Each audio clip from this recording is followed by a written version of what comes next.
नमस्ते, आप सभी को टीसा ऑनलाइन क्लासेस के यूट्यूब चैनल पे बहुत बहुत स्वागत है। यदि आप मेरे चैनल पर नए चैनल को सब्सक्राइब करना, बेल आइकन को दबाना ना भूलिए। वीडियो को शुरू करते हैं।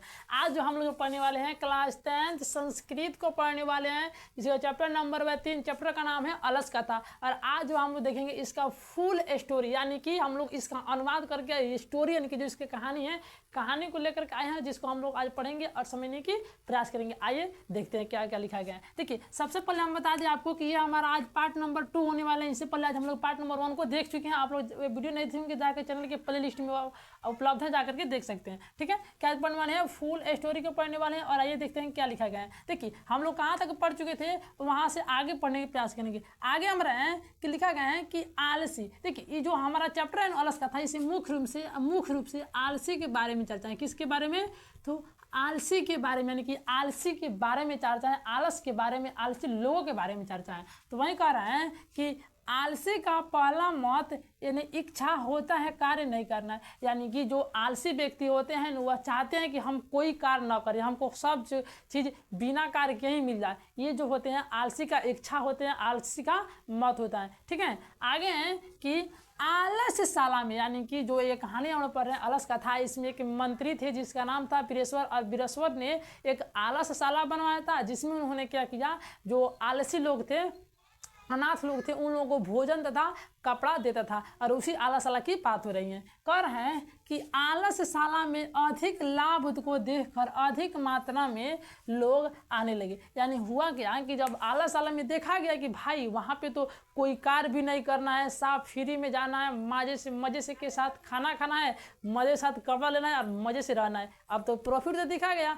अब जब प्रॉफिट दिखा तो हुआ क्या कि अधिक मात्रा में लोग जो आलसी नहीं थे वो अभी आलस का नाटक करके चले आए खाने के लिए। अधिक लोग आने लगे। फिर उसके बाद क्या हुआ, आइए देखते हैं। उसके बाद क्या हुआ, इसके बाद आलसशाला में बनावटी आलसी या धूर्त लोग भी आकर के क्या करे, भोजन ग्रहण करे। वही बात फिर हुआ कि आलसशाला में जो आलसी नहीं थे वह भी बनावटी आलसी नकल करके और आकर के भोजन ठूसने लगे और रुपया लेने, वस्त्र लेने लगे। ठीक, आगे हैं कि जिससे आलसशाला का खर्च और अधिक बढ़ गया। अब हुआ क्या कि मान चले कि आलसशाला में कल मतलब कि मान चले कि आज 5 लोग आलसशाला में खाना खाने के लिए, लेकिन कल 50 लोग आ जाए तो आलसशाला का खर्च बढ़ेगा कि नहीं बढ़ेगा? तो सॉरी, तो कई गुना आलसशाला के जो खर्च था क्या हुआ, और अधिक मात्रा में बढ़ गया। जब आलसशाला में खर्च बढ़ गया फिर उसके बाद क्या हुआ, आइए देखते हैं। उसके बाद क्या लिखा गया है, उसके बाद तो नियोगी पुरुष कहने का मतलब हुआ कि आलसशाला के जो कर्मचारी लोग थे उन्हें नियोगी पुरुष कहा गया।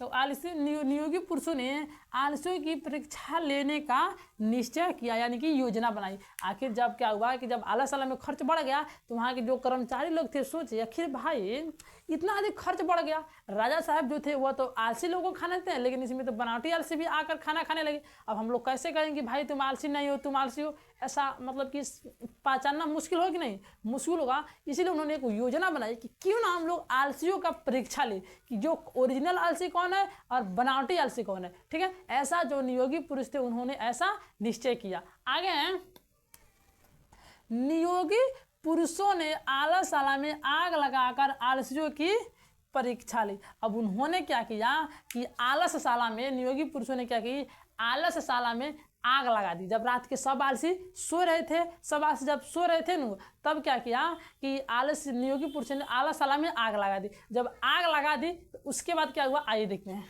ठीक है, आग लगा दी। आलसशाला में आग लगने के बाद सभी बनावटी आलसी भाग गए। ठीक है, लेकिन 4 आलसी उस आलसशाला में सोए हुए थे। क्या हुआ कि सोए हुए बात कर रहे थे। क्या हुआ कि जब आलसशाला में नियोगी पुरुषों ने आग लगाई तो देखा कि भाई आग लगाए, अब जितने भी बनावटी आलसी थे ले भगाए, भागने लगे, सभी लोग भाग गए। लेकिन अब वहाँ पे कौन बच गए, वहाँ पे 4 आलसी और 4 आदमी और बच गए, वह ओरिजिनल आलसी थे।